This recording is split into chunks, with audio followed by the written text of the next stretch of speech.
Aérodrome de Guidonia, Rome, juin 1943. L'ingénieur en chef, Filippo Zapata, essuya la sueur de son front en contournant l'avion posé sur le tarmac sous bonne garde.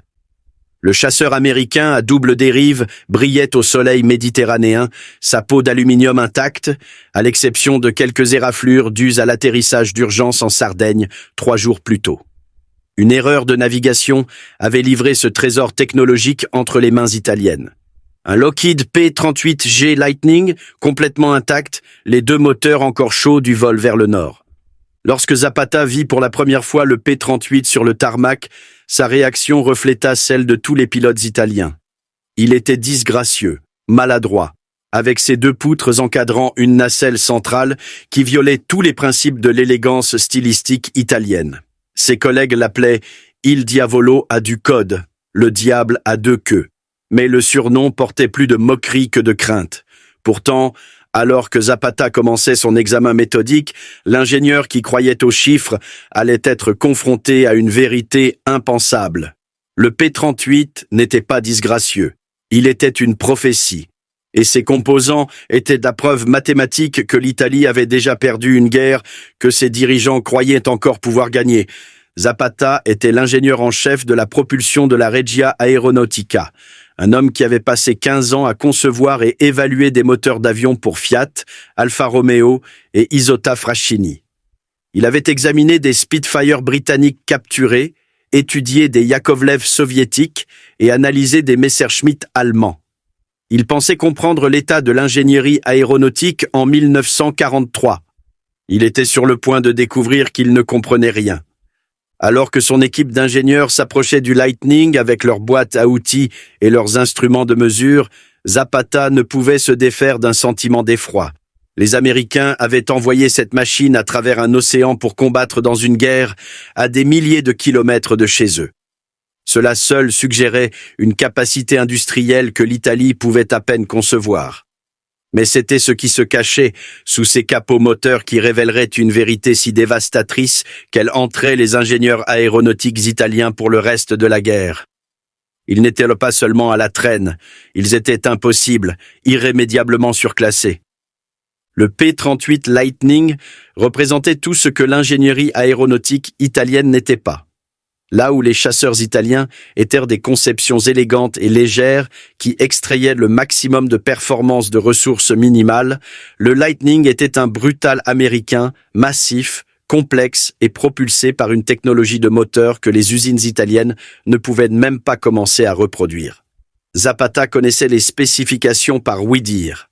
2 moteurs Allison C 1710, turbocompressés, hélice contrarotative, train d'atterrissage tricycle.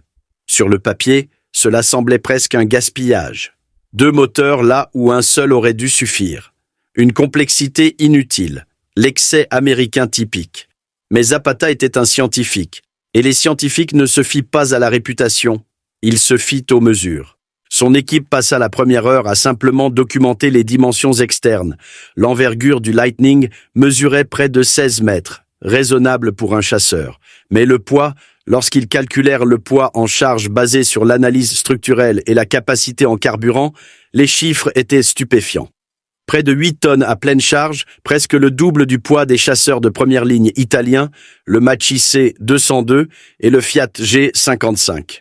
« Comment un truc aussi lourd peut-il même voler ?» murmura son assistant Giorgio Mancini en enregistrant les mesures.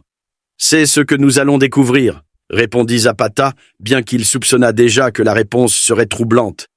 Le véritable examen commença lorsqu'ils ouvrirent les capots moteurs. Le moteur gauche, côté bâbord d'abord. Alors que les panneaux s'écartaient et que l'Allison V 1710-49 était révélé, l'équipe d'ingénieurs de Zapata se tut. Ce n'était pas la taille, bien que la configuration en V de 12 cylindres refroidis par liquide fût énorme selon les standards italiens. Ce n'était même pas la qualité évidente de l'usinage, bien que chaque composant brillât d'une précision que les usines italiennes, luttant contre les pénuries de matériaux et les bombardements alliés, ne pouvaient plus égaler. C'était le système de turbocompresseurs. Zapata avait lu des rapports de renseignement sur les turbocompresseurs américains. Le concept n'était pas nouveau. Utiliser les gaz d'échappement pour faire tourner une turbine qui comprimait l'air d'admission, permettant au moteur de maintenir la puissance au niveau de la mer à haute altitude. Les ingénieurs allemands avaient expérimenté la technologie. Les ingénieurs italiens avaient élaboré des propositions. Mais personne, ni les Allemands, ni les Britanniques, certainement pas les Italiens, n'avait réussi à intégrer un turbocompresseur dans un chasseur de série. Les Américains l'avaient fait 2 fois, un pour chaque moteur, et ils construisaient des centaines de ces avions chaque mois. L'ensemble turbocompresseur se trouvait derrière et sous chaque moteur, relié par un réseau complexe de conduits d'échappement serpentant à travers la structure de la poutre. La turbine, lorsque Zapata l'examina attentivement, était un chef-d'œuvre de métallurgie, un composant forgé de précision conçu pour tourner à plus de 21 000 tours par minute, tout en étant exposé à des gaz d'échappement dépassant les 700 degrés Celsius. « Quel alliage est-ce » demanda Mancini en passant ses doigts sur les aubes de la turbine. Zapata secoua lentement la tête. « Du nimonique, peut-être, ou quelque chose de propriétaire. Quoi que ce soit, nous ne l'avons pas, et même si nous pouvions acquérir le matériau, nous n'avons pas la capacité de moulage de précision pour le fabriquer. » Les implications étaient dévastatrices. Chaque moteur de P-38 avec son système de turbocompresseur pouvait produire environ 1125 chevaux en puissance de guerre d'urgence. Plus de 2250 chevaux combinés. À titre de comparaison, le Daimler-Benz DB605 qui équipait le dernier Mach-E C.205V, le chasseur le plus avancé d'Italie, produisait 1475 chevaux. Un seul P-38 avait près de 2 fois la puissance du meilleur chasseur monomoteur italien, mais les chiffres empiraient. Zapata commença à calculer les exigences techniques. L'Allison Sim 1710 avait une cylindrée de 28 litres.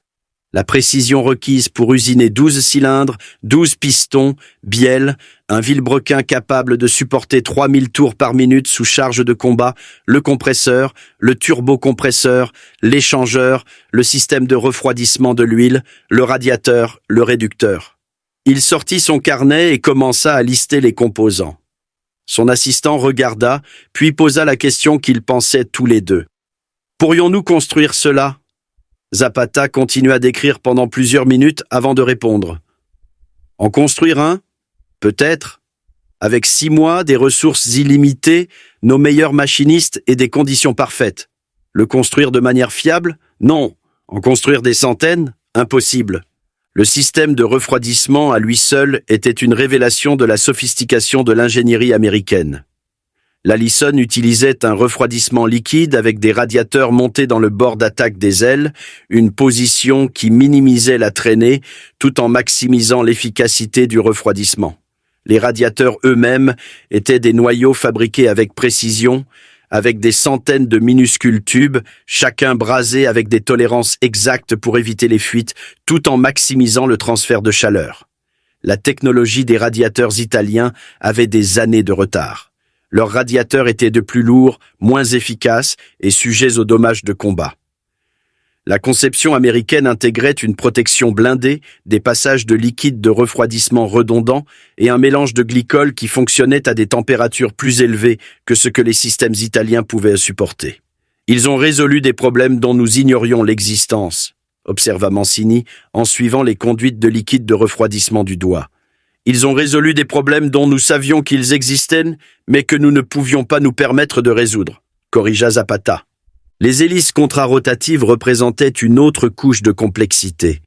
Le moteur gauche tournait dans le sens des aiguillés d'une montre, le droit dans le sens inverse, éliminant l'effet de couple qui tourmentait les chasseurs monomoteurs. Cela nécessitait des réducteurs en miroir, des régulateurs d'hélices différents et une synchronisation minutieuse des moteurs.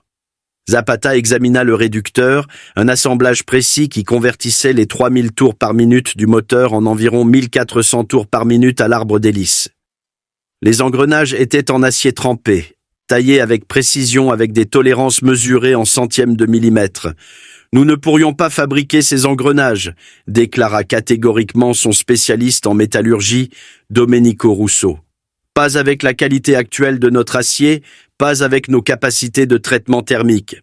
Ces engrenages doivent transmettre 1500 chevaux sans faillir.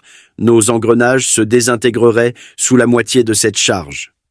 Au fur et à mesure que l'examen se poursuivait, un modèle émergea que Zapata trouva plus troublant que n'importe quelle composante individuelle.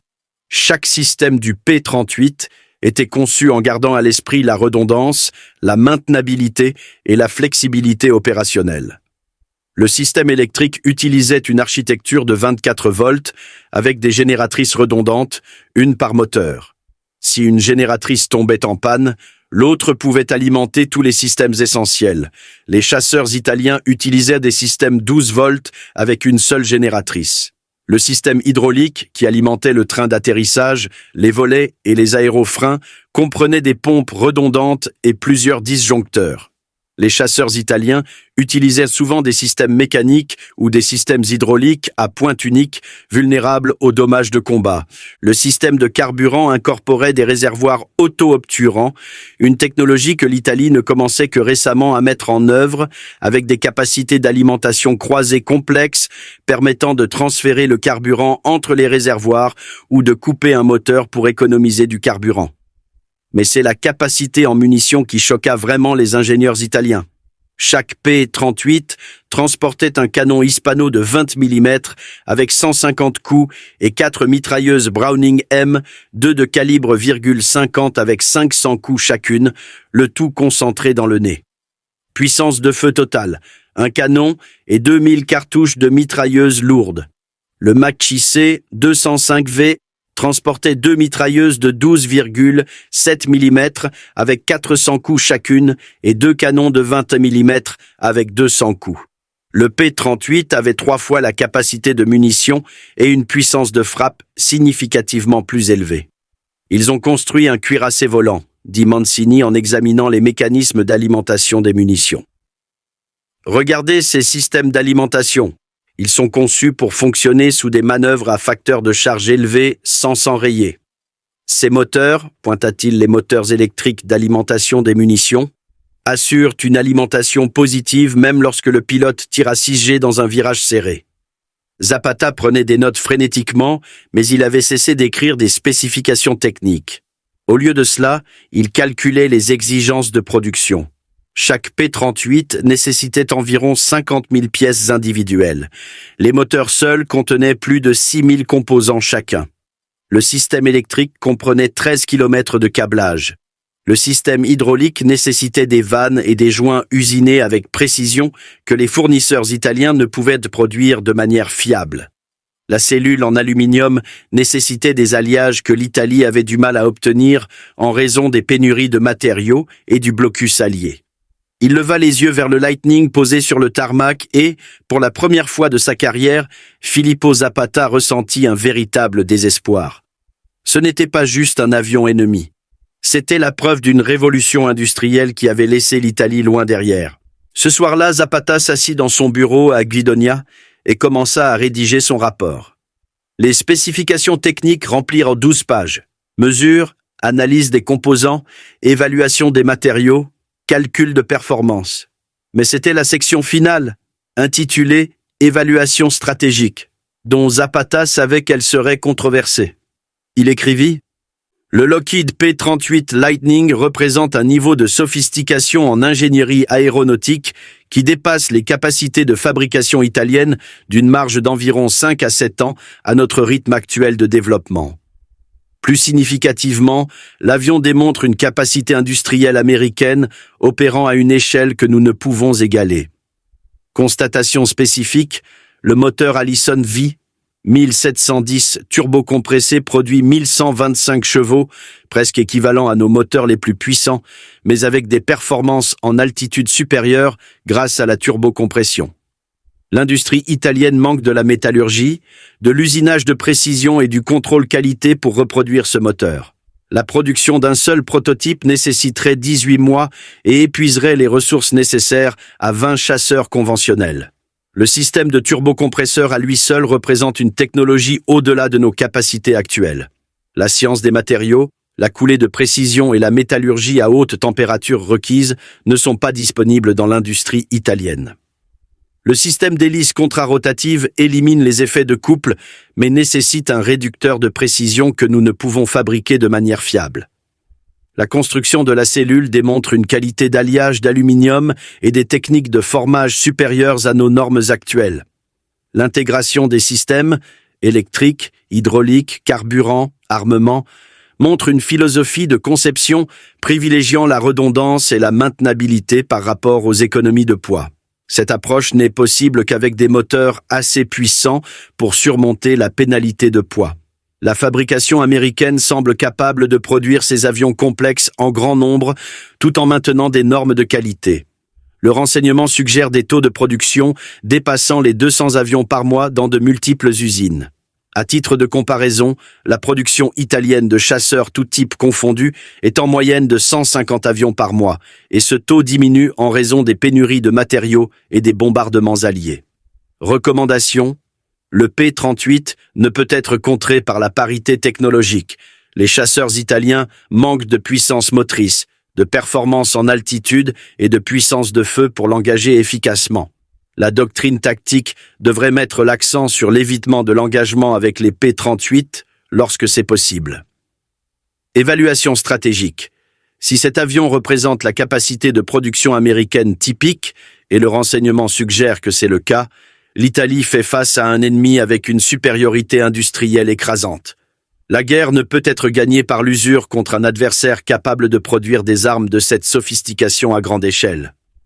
Zapata relut son rapport 3 fois avant de le signer. Il savait ce qui allait se passer.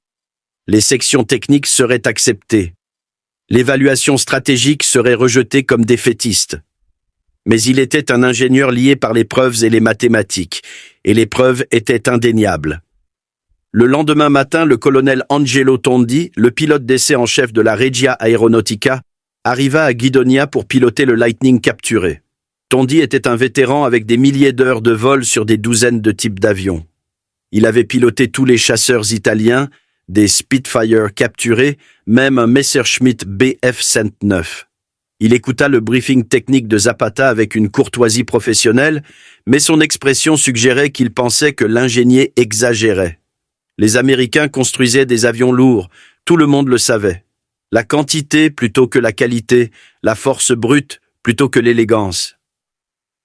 Tondi monta dans le cockpit du P-38 avec la confiance d'un homme qui avait maîtrisé tous les avions qu'il avait jamais pilotés. Zapata observa depuis la tour de contrôle tandis que les moteurs du Lightning démarraient. D'abord le gauche, puis le droit. Les Allison V1710 s'installèrent dans un grondement synchronisé et régulier qui fit vibrer les vitres de la tour. Tondi roula jusqu'à la piste, ses mouvements prudents alors qu'il se familiarisait avec le train d'atterrissage tricycle et la direction de la roue avant. La course au décollage sembla incroyablement longue aux observateurs habitués aux chasseurs italiens qui décollaient en quelques secondes. Mais lorsque le Lightning se cabra enfin, il monta à un angle qui coupa le souffle de Zapata. 15 minutes plus tard, Tondi atterrit, retourna sur l'aire de stationnement et coupa les moteurs. Il resta assis dans le cockpit plusieurs minutes avant d'en descendre. Lorsqu'il atteignit enfin le sol, son expression avait changé. Il marcha directement vers Zapata.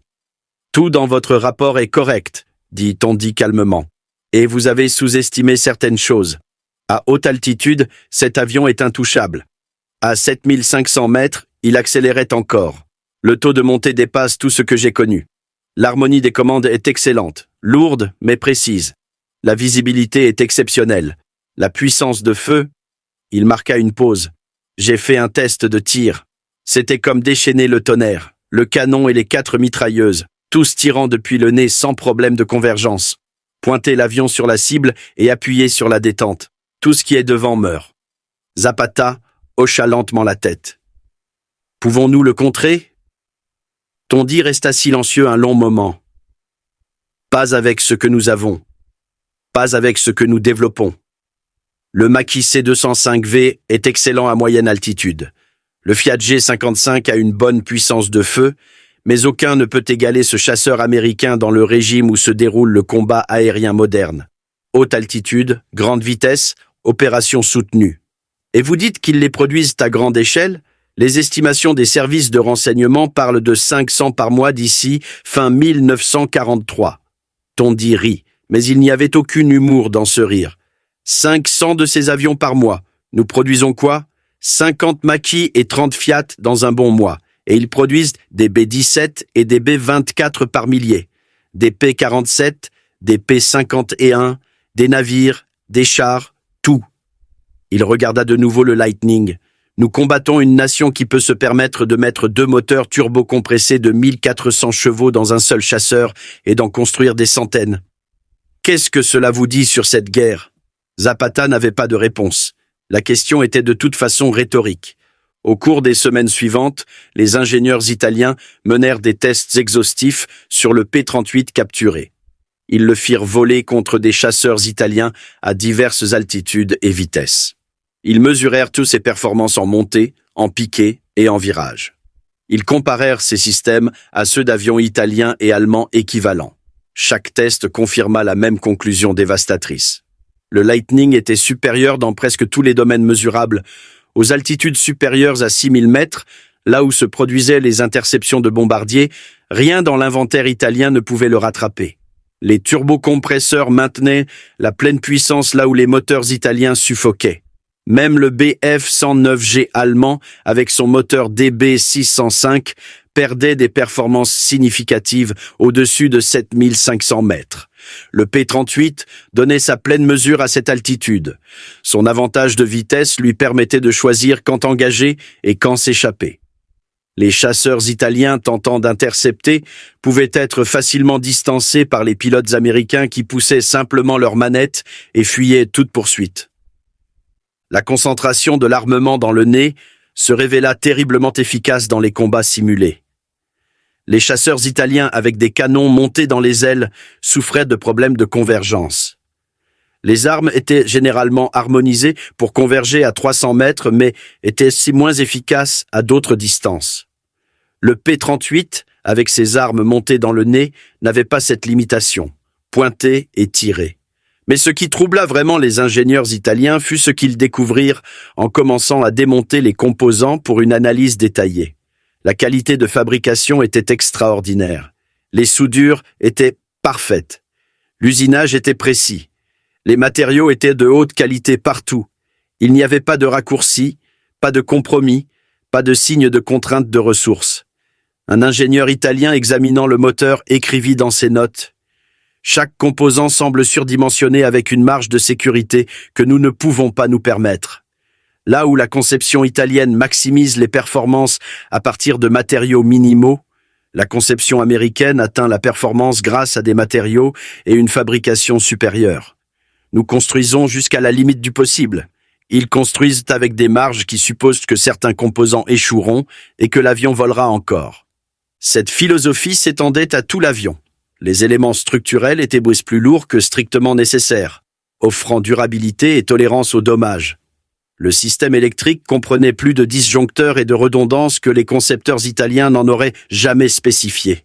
Les conduites hydrauliques comprenaient une protection blindée qui ajoutait du poids mais améliorait considérablement la survivabilité. C'était de l'ingénierie d'une nation aux ressources illimitées.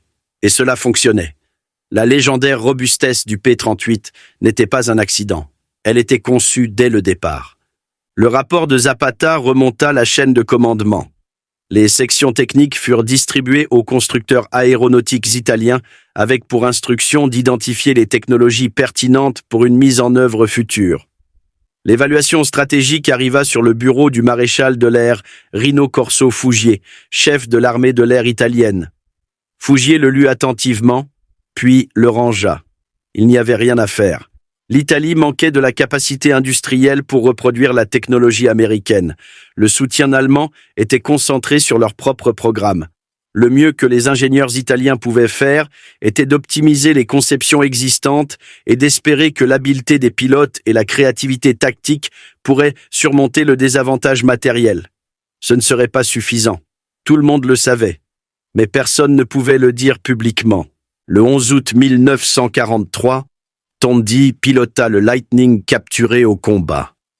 Les services de renseignement signalèrent une formation de B-24 Liberator américains revenant du bombardement de Terni. Tondy décolla de Guidonia, monta en altitude et se positionna pour attaquer. Utilisant la silhouette familière du Lightning pour s'approcher sans être détecté, il ouvrit le feu sur un bombardier attardé. La puissance de feu concentrée du canon et des 4 mitrailleuses déchira le Liberator. Tondy revendiqua la victoire, peut-être un B-24 nommé Bonnie Sue ou Lady Evelyn, selon des archives contradictoires. C'était une petite victoire. Un chasseur américain capturé, piloté par le meilleur pilote d'essai italien, avait détruit un bombardier américain. Pour des raisons de propagande, c'était utile. Pour des raisons stratégiques, c'était dérisoire. Le Lightning fut cloué au sol peu de temps après, sans pièces de rechange, sans manuel de maintenance, sans le soutien logistique qui maintenait les P-38 américains en vol. L'avion capturé devint une reine de hangar. Tondy ne le pilota plus jamais. La guerre continua. L'Italie capitula en septembre 1943. Le Lightning de Guidonia tomba aux mains des Allemands, puis fut finalement détruit pour éviter qu'il ne soit repris. Le rapport de Zapata survécut dans les archives, un document technique marquant le moment où les ingénieurs italiens affrontèrent la pleine mesure de la puissance industrielle américaine et se découvrirent incapables de répondre. Après la guerre, lorsque les chiffres de production furent déclassifiés, les estimations de Zapata se révélèrent conservatrices. Les États-Unis produisirent 10 037 P-38 Lightning de toutes variantes. Chacun nécessitait 2 moteurs Allison C 1710, soit 20 074 moteurs rien que pour le programme Lightning. L'Allison C 1710 était également utilisé dans les P-40, P-39 et P-63. La production totale dépassa les 70 000 moteurs. La production italienne totale de moteurs d'avion en temps de guerre, tout type et tout constructeur confondus, était d'environ 13 000 unités. L'Amérique avait produit 5 fois plus d'un seul type de moteur avancé. La disparité s'étendait à toutes les catégories. L'Amérique produisit plus de 300 000 avions pendant la guerre. L'Italie en produisit environ 11 000. La production américaine d'aluminium en 1943 seulement dépassa la production totale italienne en temps de guerre. Les ouvriers d'usines américains, dont beaucoup de femmes qui n'avaient jamais travaillé dans l'industrie auparavant, assemblèrent des avions complexes avec une précision que les artisans italiens peinaient à égaler. Des années plus tard, dans les années 1960, un historien de l'aviation italienne interrogea Filippo Zapata sur son examen du P-38 capturé. L'ingénieur, à la retraite et réfléchi, parla prudemment de ce jour de juin 1943. « J'ai su que nous perdrions la guerre lorsque j'ai ouvert ces capots moteurs, » dit Zapata, non pas à cause d'un composant particulier, mais à cause de ce que l'avion entier représentait. Les Américains avaient construit un chasseur qui nécessitait 50 000 pièces, dont 2 des moteurs les plus complexes qui existent, et ils les produisaient en quantité que nous ne pouvions égaler avec nos conceptions les plus simples. Lorsque j'ai calculé les heures de travail, les matériaux, l'usinage de précision, le contrôle qualité requis, il était clair que nous combattions un géant industriel qui avait à peine commencé à se mobiliser. Le P-38 n'était pas leur meilleur chasseur. C'était juste un des plusieurs types avancés qu'ils produisaient simultanément. Alors que nous luttions pour construire 100 chasseurs par mois, ils en construisaient des milliers, tous aussi bons ou meilleurs que nos meilleures conceptions. « Avez-vous déjà volé dans un P-38 » demanda l'historien. Zapata sourit. « Non, Tondy m'a proposé, mais j'ai refusé. Je suis ingénieur, pas pilote. Mais je n'avais pas besoin de le piloter. Les chiffres me disaient tout. Rapport, poids-puissance, charge à l'air, poussée disponible contre poussée requise. Les mathématiques des performances de vol sont impitoyables. Le P-38 avait une puissance supérieure, des performances en altitude supérieure, une puissance de feu supérieure, un rayon d'action supérieur et des systèmes supérieurs. Il était meilleur, et il y en avait des milliers. Le P-38G capturé à Guidonia ne connut jamais un service de combat extensif. Il effectua une poignée de vols d'essai, participa à une mission de combat, puis resta dans un hangar comme une curiosité technologique, la preuve d'une guerre déjà perdue, analysée par des ingénieurs qui en comprenaient les implications mais étaient impuissants à les changer. L'histoire du Lightning capturé est finalement une histoire sur la capacité industrielle et les mathématiques de la guerre moderne. L'Italie entra dans la Seconde Guerre mondiale avec d'excellents concepteurs d'avions, des pilotes compétents et une fière tradition aéronautique. Mais il manquait de l'infrastructure industrielle pour rivaliser avec la production de masse américaine. Il manquait des ressources pour développer des technologies avancées comme les turbocompresseurs pratiques. Il manquait des matériaux pour construire avec les marges de sécurité américaines. Et il manquait du temps pour combler un écart qui se creusait chaque mois qui passait. Le rapport de Filippo Zapata documenta cette réalité en termes techniques précis. 2 moteurs, Allison V1710 produisant 2250 chevaux combinés. Des turbocompresseurs maintenant les performances au niveau de la mer à 7500 mètres. Des hélices contrarotatives éliminant les effets de couple. Un armement concentré dans le nez avec 2000 cartouches de munitions. Une intégration des systèmes et une redondance privilégiant l'efficacité opérationnelle aux économies de poids. Et derrière tout cela, une machine industrielle capable de produire ces avions complexes à des taux qui rendaient la production italienne insignifiante. Le P-38 capturé resta sur ce tarmac de Guidonia pendant seulement quelques mois. Mais pour les ingénieurs italiens qui l'examinèrent, qui mesurèrent ses composants et calculèrent ses implications, cet avion représenta un tournant. Le moment où la réalité mathématique submergea l'optimisme tactique, et ils comprirent que cette guerre serait décidée non pas par le courage ou l'habileté, mais par les usines, les ressources et la capacité industrielle. L'Amérique avait tout cela en abondance. L'Italie n'avait rien. Le Lightning en était la preuve. Et aucun génie de l'ingénierie italienne ne pouvait changer ce fait.